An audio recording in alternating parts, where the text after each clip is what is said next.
Hey everybody, I'm Graham Boyd, Xbox Live's AC Bongos, and I'm here at Xbox to talk about why Xbox One is built for the future. And I found just the man to tell me all about it. It's Albert Pinello, Director of Product Planning on Xbox. One of the things we're talking about more than we have in the past is cloud, right? What does cloud really mean? And are there tangible examples that we can really bring to life for people? Things like dedicated servers, your save games, your identity, the content that you've purchased being able to travel with you.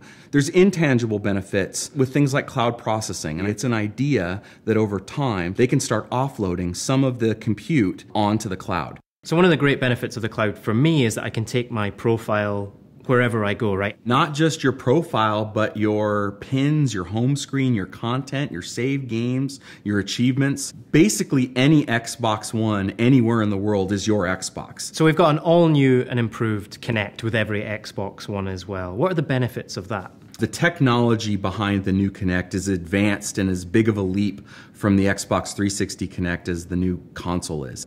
We have an IR blaster in Kinect that essentially translates my voice commands into IR commands. The system will function without Kinect. You will be able to play games and watch entertainment with just a controller. But for instance, things like Xbox Record That, where we actually can record the last 30 seconds of gameplay video. Xbox Snap Skype.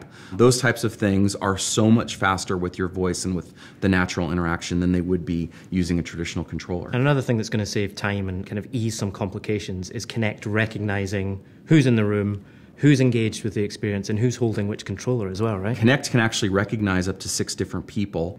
And because we have an array microphone, we can actually zoom in on who's talking and just listen to those commands. And since it knows what controller you're holding, you don't have to worry about, am I player 1 or I'm player 2? We can switch controllers in the middle of the game and still be playing the same character. Kinect is really the thing that makes every Xbox your Xbox. So the features of smart glass that people are used to using on Xbox 360 are still there, but there's also a bunch of new stuff, right? There's really 3 things that we think about with smart glass. We think about discovery, the ability to look at content across the platform, pin it on the go, and then have it be available on my Xbox when I get home. Look at your game DVR clips, being able to check achievements. You can browse the entire catalog of games and entertainment on Xbox One on Smart Glass. There's also control. You can navigate the dash, you can navigate your Blu-ray movies. And then finally, the thing that a lot of gamers will use, which is the interaction between the games. And the 2 that really strike me as pushing the envelope of Smart Glass from a gaming perspective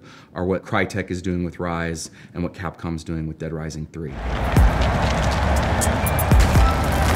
The way that we're integrating smart glass into gameplay is with taking the entire user interface of the game and then letting you use it on the go. With our features like timeline and the multiplayer challenge, you can sit on the bus, browse through that stuff, see exactly where your friends are, get their details, set up a new match for us to play that night. I can browse my collectible videos, look at executions, customize my character, all without necessarily being connected to the console.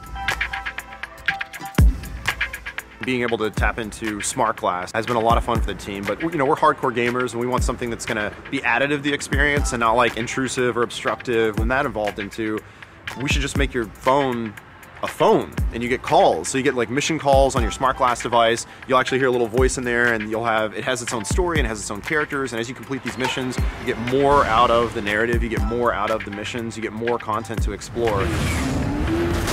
Being built for the future is one of the principles that we had when we built the Xbox One platform. One of the things that we've done around our architecture is to have the game environment and the system environment be separate from each other. And we wanted to build a system that preserved the best of console gaming so that developers can write to the metal, they can continue to optimize, they can continue to build better looking games, better playing games over time, and also have this part of the system reserved for the future. It doesn't take away from games. It allows you to have things accessible instantly and running in the background. The way we've built the platform was specifically designed to think about a future state and being the most powerful platform to enable these types of new experiences.